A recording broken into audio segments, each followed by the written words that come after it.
Ben, le dernier qui s'endort, il ne chante pas à tue-tête, là, mais il chante Yanné, oh Yanné, Yanné. Faut pas réveiller les autres, hein.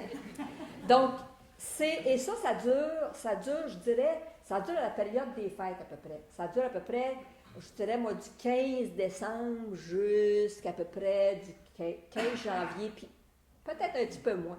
Mais là, on commence à se rendre compte que le jour, il commence à rallonger par le haut un petit peu. Pas encore par le bas, mais par le haut. On commence à se rendre compte de ça. Fait que là, on continue à chanter un petit bout, là, parce qu'on se dit, là, on est en train de la voir. Hein? Puis là, je vous dirais que ça marche encore, ça. Hein? Que là, le soleil, on le fait encore, on le fait moins, on le fait pas pendant un mois de temps, puis tous les jours, puis tout le temps. Mais il y a encore des gens qui le font pendant la période des fêtes, parce que ça fait, justement, ça fait un rappel avec qui on est. Donc, nous, on est des gens qui faisaient venir le soleil, donc c'est un chant qui est à nous, qui est aux Abénakis, qui est là pour ça. Donc, tout ça pour vous dire que, bon, les Abénakis, parmi les autres, étaient quand même considérés, parce qu'on avait un rôle à jouer important, hein, de faire lever le soleil. C'est quelque chose, hein? Bon. Donc, on était considérés. Chacun avait ses choses, et puis nous autres, on avait ce côté-là. Chez les Abénakis, autant chez puis dépendamment de quelle nation on est, parce qu'il y a plusieurs nations chez les Abénakis. On habitait des rivières. Hein? Les rivières prenaient le nom de notre tribu, qu'on appelait. On était la tribu de la rivière Saint-François. Mettons, la tribu de la rivière Yamaska, la tribu de la rivière... Alors, on avait des noms selon la rivière qu'on fréquentait, OK? Donc, nous autres, ma famille, elle, c'était plus du côté de Saint-François, que nous, on appelait Alcigontegouk. Donc, on était les Alcigontegouillacs. C'est plus facile, les Abénakis, hein? Mais c'était comme ça. Puis un autre, c'était Penobscot. Hein? Penobscot, c'est la rivière Penobscot. Donc, c'était des gens qui s'appelaient les Penobscot. Donc, on prenait, la Passamaquoddy, c'est le nom d'une rivière. Les gens qui étaient sur cette rivière-là, c'était les Passamaquoddy. Donc, on prenait le nom de la rivière. Kennebec, hein? Les Kennebec aussi. Donc, c'était comme ça qu'on se reconnaissait. On était tous des Abénakis, mais on fréquentait des rivières différentes. De la rivière du fleuve Saint-Jean au Nouveau-Brunswick. Ah, c'est le fleuve. J'ai toujours dit que c'était la rivière, puis je me suis fait taper ses doigts. Ils ont dit non, c'est un fleuve, ça jette dans la mer. OK, c'est beau. C'est un fleuve. Donc, le fleuve Saint-Jean au Nouveau-Brunswick. Donc, ça, c'était notre limite de notre territoire. Par en bas, c'était Boston. OK? Puis, si on rentre dans le territoire, parce que là, on rentre dans les terres, bien, on rentrait dans les terres jusqu'au fleuve. Jusqu'au fleuve. Donc, nous autres, on est vraiment des gens du sud. On ne va pas sur le côté nord. On ne va pas du côté nord du fleuve. Le côté nord du fleuve, c'est d'autres nations qui sont là. On y va, mais on y va pour faire des échanges, pour faire du troc. On n'allait pas là pour rester, pour chasser, pêcher. On allait là juste pour faire des échanges. Chacun son territoire. Chacun son territoire et chacun était reconnu comme tel. Comme quand on allait à Québec. Québec, c'est un mot Micmac, OK? Mais pourtant, ce n'est pas les Micmacs qui étaient considérés comme ceux qui étaient les gens de Québec. Ceux de Québec, c'était les Inuits. Les Hurons sont arrivés après. Au départ, c'était les Inuits qui étaient là. Donc, c'est les Inuits qui étaient considérés comme les gardiens du territoire de Québec. OK? Et donc, les Inuits, il y en a plein, là. Pessamit, puis ça monte toute la côte nord, puis ça s'en va au lac Saint-Jean. C'est une grosse nation, les Inuits. Bien, c'était comme ça. Donc, Québec, en Inuit, c'est Wepishtukweo.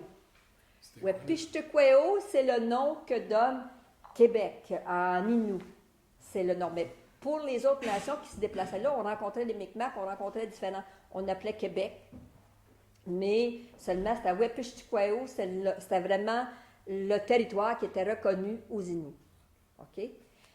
Comme quand on descendait du côté des Grands Lacs, par exemple, il y a un côté des Grands Lacs où c'était les Anishinabés, les Algonquins, les Odawa, Ottawa, les Odawa. C'était reconnu, c'était les Anishinabés, les Algonquins qui étaient là.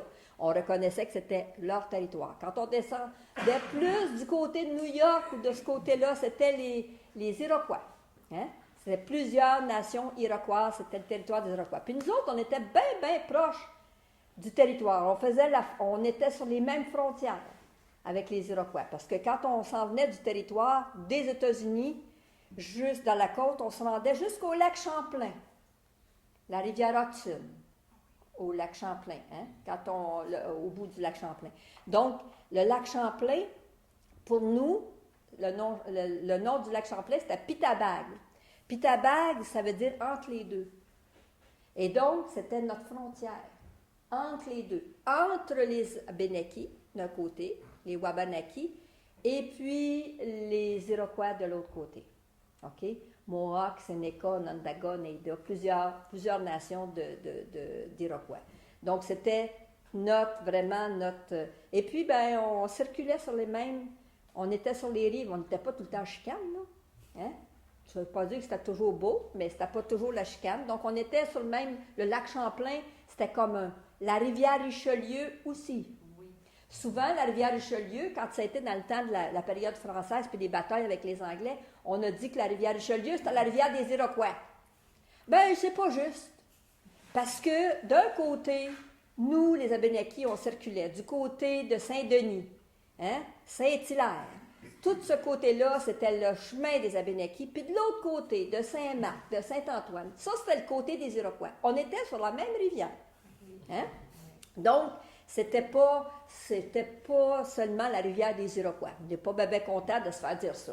C'était notre rivière aussi. D'ailleurs, sur le territoire, par exemple, quand on va à Saint-Hilaire, le mont Saint-Hilaire, Wigwam-Medensis. Wigwam-Medensis, Saint-Hilaire, ça veut dire c'est la montagne qui ressemble à une maison. Wigwam, Wigwam, c'est une maison en Écosse. Wigwam-Medensis, donc c'est la montagne en forme de wigwam, comme une maison. En tout cas, c'est le nom que nous, on donnait à cette montagne-là. Donc, c'est juste pour vous dire comment on circulait sur le territoire. Donc, on reconnaissait qu'il y avait d'autres gens qui étaient chez eux. Et puis, on avait des liens avec ces gens-là, même si on ne parlait pas la même langue. Souvent, les gens pensent que comme on ne parle pas la même langue, on ne peut pas parler. On ne les comprend pas, on ne peut pas parler. Bien, on est capable de parler avec des gestes. On n'est pas obligé de parler plus fort si les gens ne comprennent pas notre langue. Mais on fait des gestes. En faisant des gestes, on arrive à se comprendre. On avait un langage, d'ailleurs, nous, on parlait l'Abénaki, donc l'Abénaki, l'Innu, l'Atikamekw, le Malécite, l'Anishinabé, c'était toutes des langues algonquiennes. Donc, on était capable de se comprendre un peu, mais pas pour faire des discours. Mais on pouvait se comprendre si on voulait dire des choses bien précises. J'ai faim, ou j'ai besoin d'aller dormir, ou je suis malade. Il y avait des mots qui étaient compris par tout le monde. OK? Comme acquis, qui veut dire terre, aski. C'est les mêmes mots, acquis, c'est les mêmes mots qu'on retrouve chez les Anishinabés à beaucoup d'endroits. OK? Assis chez les Inuits. C'est la même, c'est assis. Au lieu d'être acquis, c'est assis. Donc, nebé, nibi, nipi. Ça, c'est de l'eau. Vous voyez, c'est juste des mots qui sont un petit peu différents, mais si on fait attention, on peut comprendre. On peut comprendre. Donc, c'était comme ça qu'on arrivait à se comprendre. D'abord, entre Algonquiens, on se comprenait. Après ça, quand on allait un petit peu plus loin avec les Iroquois, on ne comprenait rien. Là. Les Iroquois, ils parlaient vraiment une langue différente. Les Hurons aussi. Donc, on ne pouvait pas se comprendre. Donc, la seule façon de se comprendre, c'était de faire des gestes. Alors, quand on faisait des gestes, par exemple, pour dire le soleil, je vais me tourner de bord, excusez mon dos, comme ça. Alors, c'est cette façon-là, mais vers la gauche. Ça, c'est pour dire le soleil. Mais en même temps, ça veut dire une journée. Donc, si on se déplace, on s'en vient ou on va venir rester ici, on va dormir ici pour 2 jours. OK? Donc, ça, c'était une façon d'indiquer combien de temps. Mais si on reste là 6 jours, on ne fera pas ça de même, là, parce que les gens vont dire que tu es malade. Hein? On fait 5 jours plus une journée. OK? Donc, c'était des choses qui étaient comprises. Il y avait d'autres gestes que là, on ne sait plus, parce que maintenant, on parle en français ou en anglais ou en espagnol, puis on parle avec tous les gens de l'Amérique presque, là. Hein? Donc, mais avant ça, ben, il fallait vraiment avoir des gestes pour se comprendre. Donc, ça pour le soleil, ça pour la lune, ben, de l'autre côté, de la gauche vers la droite. La lune, elle se déplace dans le ciel. OK? Donc, ça, c'est la lune. Ça veut dire que la lune, c'est aussi un mois. Alors, si on dit qu'on s'en vient rester un mois, là, les gens vont nous regarder avec des gros yeux de même. Hein? Donc, un mois, ça veut dire aussi, c'est ça. Donc, ça veut dire une lune. Ça veut dire, c'est ça qui est un mois. Donc, il y avait des gestes comme ça, quand je demande aux enfants, qu'est-ce que c'est? Ils ont dit, c'est un alligator. Ben, je dis, il n'y en avait pas ici. Hein? Donc, c'est un castor. Donc, il y avait des gestes qui étaient compris. Quand on n'arrivait pas à se faire comprendre par la langue ou par les gestes, on était rendu trop loin dans le territoire, il fallait qu'on revienne. Oui. Vous étiez combien à vous déplacer en nombre? Oui. Bon, ben, on se déplace sur les rivières. Les familles, à part l'hiver où on se retrouve 20 à 30 personnes, le reste du temps, dans les érablières, on se retrouvait 5 à 600. Puis dans les villages, quand on faisait des villages sur la côte, là, les villages, on pouvait être 2-3 000. Donc, dépendamment des ressources puis de ce que la terre va nous fournir comme nourriture. Mais quand on se déplace, on peut se déplacer, à part l'hiver, 200-300 personnes qui se déplacent. Ça fait beaucoup. Des gens qui se déplacent en canot. Là, vous imaginez tout de suite, les maisons, c'était des maisons d'écorce, hein, wigwam. Chez nous, c'était pas les tipis, wigwam. Puis, les chaudrons, je vous ai dit, qui étaient faits en écorce. Les portes-bébés étaient faites en écorce. Les chaudrons pour la cueillette, les plats pour la cueillette, tout ça pour conserver, c'était tout en écorce. Les canaux d'écorce. Alors, vous imaginez combien d'écorce ça pouvait prendre? Alors, quand on se déplaçait sur le territoire de même, là, d'abord, c'était l'écorce de bouleau. C'était pas d'autre écorce, c'était l'écorce de bouleau. L'écorce de bouleau, c'est imputrescible, ça pourrit pas, OK? Puis, ça conserve. C'est sûr que pour que ça soit scellé, là, on va mettre la gomme de sapin tout le tour, puis ça va être scellé, puis il n'y a pas d'air qui va rentrer là-dedans. OK? Il n'y avait pas d'osier. Hein? D'osier, on n'a pas ça ici. Ça, c'est français, l'osier. Oui, les quenouilles, oui, mais pas pour conserver. On avait des quenouilles pour faire des nattes. Des nattes pour dormir. Hein? Ça, mais pour faire les paniers, c'était pas assez résistant. On avait l'écorce. L'écorce, c'était puis même pour les canaux, là, ça cale pas, ça pourrit pas, c'était le matériau idéal. C'était pas lourd, hein, contrairement aux Iroquois qui faisaient des canaux dans les troncs d'arbres en orme. Écoute, ça, tu voyages pas avec ça, là. Hein? Tu ne promènes pas avec ça sur ton dos. Tandis que l'écorce de bouleau, c'est possible de le faire. Donc, vous imaginez la quantité d'écorce que ça peut prendre. Pour faire voyager 300 personnes, hein, d'abord rester dans des maisons d'écorce de bouleau, là, ça prend quand même des grandes feuilles. Et puis ensuite, pour les canots, quand on entre dans un canot, on passe au Rabasca où on est 15 personnes dans le canot, ça en prend des gros canots. Hein? Donc, ça prend beaucoup d'écorce. Et ça, l'écorce, ben, c'était l'ouvrage des hommes. C'est les hommes qui allaient chercher l'écorce. Il fallait bien qu'il fallait faire travailler ceux-là aussi. Donc, c'est les hommes qui allaient chercher l'écorce. Et il y a un moment de l'année où on va chercher l'écorce, où c'est le meilleur temps. Le meilleur temps pour aller chercher l'écorce, c'est quand les premières chaleurs arrivent. Les premières chaleurs arrivent habituellement quand c'est les premières petites fraises. Les petites fraises qui arrivent, bien là, pour nous autres, c'est l'été, ça. Hein, ça annonce l'été, les petites fraises qui arrivent. Bien, les petites fraises arrivent, puis ça veut dire que l'écorce est prête à être récoltée. Les feuilles commencent à se détacher, donc on sait que là, ça devrait être, puis encore de la sève, donc on est encore capable de l'enlever facilement. Donc, c'était les femmes qui chantaient le chant des petites fraises. Hawiya Gwandoda, Hawiya Gwandoda, Guandoda. Ça, c'était un chant que les femmes faisaient, puis les hommes, quand ils entendaient ça, ils savaient que c'était le temps pour eux autres de partir à l'Écosse. Souvent, les hommes, ils vont dire, ah ben ça, c'est le chant de l'Écosse. Non, non, non, c'est le chant des petites fraises. Mais c'est parce que ça allait avec, hein, ça allait avec. Donc, les hommes partaient pour aller à l'Écosse. Alors, puis c'est sûr qu'ici, il fait chaud plus vite, donc on va enlever l'Écosse, mais on va s'en aller plus au nord. Plus au nord, bien, ça va être plus tard. La saison va être un petit peu plus longue. Les garçons partaient avec les hommes, les gens partaient, puis il y avait une initiation. C'est le fun, là, parce qu'on faisait une initiation pour les jeunes garçons. Les garçons, où c'était leur première fois pour aller chercher de l'Écosse, on leur racontait les histoires, puis on leur disait comment faire pour aller chercher l'Écosse. On fait un entaille autour de la... Puis là, je fais un arbre parce que les arbres, hein, les bouleaux, on ne les coupait pas. On ne prenait pas le boulot pour chauffer, là. On en a besoin pour faire nos maisons et nos canaux. Fait qu'on ne coupe pas les arbres, OK? Donc, les bouleaux, ils venaient gros. Donc, on faisait le tour du boulot en haut avec un couteau. On faisait le tour en bas aussi. Puis là, on fait une ligne entre les deux entailles qu'on a faites. OK? Puis là, on frappe sur l'arbre et puis ça s'ouvre. Ça s'ouvre, ça fait comme une petite explosion. OK? Et là, on a juste enlevé, c'est que ça enlève comme une pleure de banane. C'est pas dur. La seule chose qui est difficile, c'est parce que ça commence avec les grosses chaleurs. Qu'est-ce qui arrive avec les grosses chaleurs? Les moustiques. Les moustiques, les maringouins, puis les mouches noires, puis tout le hein? Donc, eux autres arrivent en même temps. Donc, toi, tu es là-dedans. Tu es en train d'aller chercher l'écorce.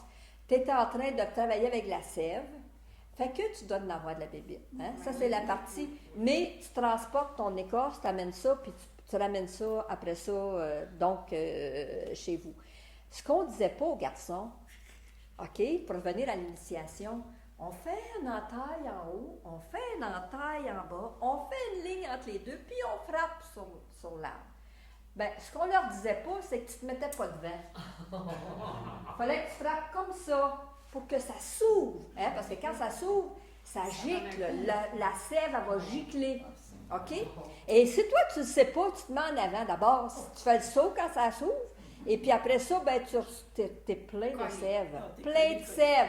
Et donc, c'est toi qui vas attirer les bébés.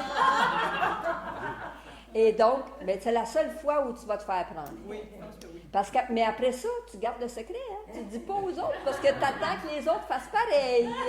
Alors, ça faisait partie de l'initiation des garçons. Donc, ça pouvait durer à peu près une couple de semaines. Hein, la cueillette de l'érable, pas de l'érable, mais du bouleau, parce qu'on en avait besoin pour l'année. Hein, on avait besoin. Quand on n'avait pas beaucoup, ben, on la transportait avec nous autres. On défaisait les choses, on transportait avec nous autres. Mais sinon, ben, on les laissait sur place, puis on allait plus loin. Donc, ça, c'était quelque chose qui était super utile. Et le bouleau, l'érable, le frêne, hein, c'est des choses qui poussent dans des environnements semblables. OK? Donc, nous autres, c'est sûr que là, on est supposé de parler d'érable. Donc, j'en viens là en vous parlant de... Là, je vous ai parlé de l'été avec l'écorce. Mais si on recule, puis on s'en va au printemps, parce que le printemps, pour nous autres, quand on entend chanter les outardes, là, on est content parce que là, c'est le signal pour nous autres pour s'en aller dans les érablières. Fait que là, nous autres, on s'en allait vers où est-ce qu'il y avait les érables. Puis on savait que là, on était pour rencontrer plein de monde. On a passé l'hiver, 20-30 personnes avec les mêmes faces, là, tu sais. On avait hâte, surtout les jeunes, là. Ils avaient hâte de voir du nouveau monde, hein. Fait que c'était dans les érablières que ça se passait. On pouvait être 5 à 600 dans les érablières. OK? Les érablières non plus, on ne les coupait pas. On ne coupait pas les érables. On ramassait, par contre, ce qui était tombé. Parce que ça servait pour faire fumer notre poisson. On faisait fumer le poisson à l'érable. Hein, ça, c'était bon. Mais on ne va pas couper un érable pour faire fumer notre poisson. Donc, on arrive dans l'érablière par différentes familles. Puis tout le monde travaille dans les érablières. C'est-à-dire que là, autant tout le monde qui se déplace, les aînés, les aînés, puis dans ce temps-là, les aînés, il n'y avait peut-être pas 98 ans. Il faut se rappeler que des fois, on était aînés plus jeunes, surtout dans le temps. Donc, les aînés, les parents, les enfants, alors tout le monde se déplace dans l'érablière et chacun a sa job. OK? Donc, les hommes font les feux. On fait les feux, puis il faut monter le campement, mais aussi on fait les feux. Les femmes font bouillir, commencent à faire réduire un peu. Et puis ensuite, ben, les enfants, eux autres, ils vont faire la cueillette. Donc, nous autres, on n'entaille pas, on n'avait pas les tubulures, on n'avait pas les chaudières avant que les Français arrivent, on n'avait pas ça. Donc, nous autres, on faisait une entaille dans l'érable, puis on mettait un plat en écorce en bas. Donc, c'était en bas. Puis on mettait les enfants pour surveiller que les animaux ne viennent pas boire dedans. OK? Donc, les enfants étaient là pour rapporter les petits contenants, puis aller vider ça dans le plus grand, puis etc. Donc, tout le monde avait sa tâche. Il y en avait aussi qui étaient là pour surveiller les bébés. Parce que les bébés étaient là aussi. On ne laissait pas les bébés tout seuls dans le wigwam. Hein? Donc, les bébés étaient avec nous autres, et puis ça, je l'ai apporté parce que ça intrigue. Ça, c'est pour les poupées, bien sûr, là, mais comment on arrive à trouver quelque chose qui est aussi sécuritaire et efficace pour transporter un enfant. D'abord, on transporte l'enfant sur le front, hein, c'est sur le dos. Et puis, je vous dirais que plus que le bébé grandit, plus que c'est large, la courroie est large, et puis qu'on se penche pour... donc, c'est souvent pas la mère qui l'a sur le dos quand on voyage beaucoup. C'est une autre femme, une fille, qui va porter le bébé. La mère, elle va le suivre pour voir s'il a besoin de quelque chose. Puis elle va pouvoir lui parler. Si elle l'a dans le dos pendant 6 heures de temps qu'on se déplace, là, elle ne voit pas. Là. Donc, elle va porter peut-être le bébé d'un autre. OK? C'était comme ça quand on était en déplacement. Puis, ben, ici, le cerceau, c'est pas pour transporter, mais c'est vraiment pour empêcher la tête du bébé de se fracasser si ça tombe par terre. Donc, puis des fois, on peut mettre des petits jouets aussi, mais c'était d'abord pour protéger la tête du bébé. Ensuite, si on s'arrête pour faire le campement, ben on va accrocher le bébé aux branches des arbres. Alors, vous imaginez qu'on s'arrête, on est 600 dans une érablière, il peut peut-être avoir 60 enfants là, accrochés dans les arbres. Alors, vous voyez ça tout le tour, les bébés qui sont accrochés, et ils sont accrochés à la hauteur des yeux des mères. Donc, on a notre enfant à l'œil. Mais il y a des enfants plus vieux qui vont avoir soin, qui vont aller amuser un peu, Puis les bébés, là, ils vont regarder dans quel monde ils sont arrivés. Ils voient comment ça s'affaire autour pour préparer la place, au lieu de regarder le ciel. Puis, hein? Donc, ils regardent le monde, puis de temps en temps, on va leur chanter une chanson, etc. Donc, et puis si on se déplace en canot, ben vous voyez que c'est pas droit, ça, ici, là. Puis quand on est en canot, si jamais ça chavire dans l'eau, bien comme c'est pas droit, ça va chercher à revenir sur la planche, ça flotte et on peut retirer le bébé plus facilement. Donc, c'était vraiment fait, ça remplace le siège d'auto, la veste de sécurité, c'était tout ça en même temps, OK? Donc, et ça faisait que dans les érablières, bien, les bébés étaient là autour aussi, hein?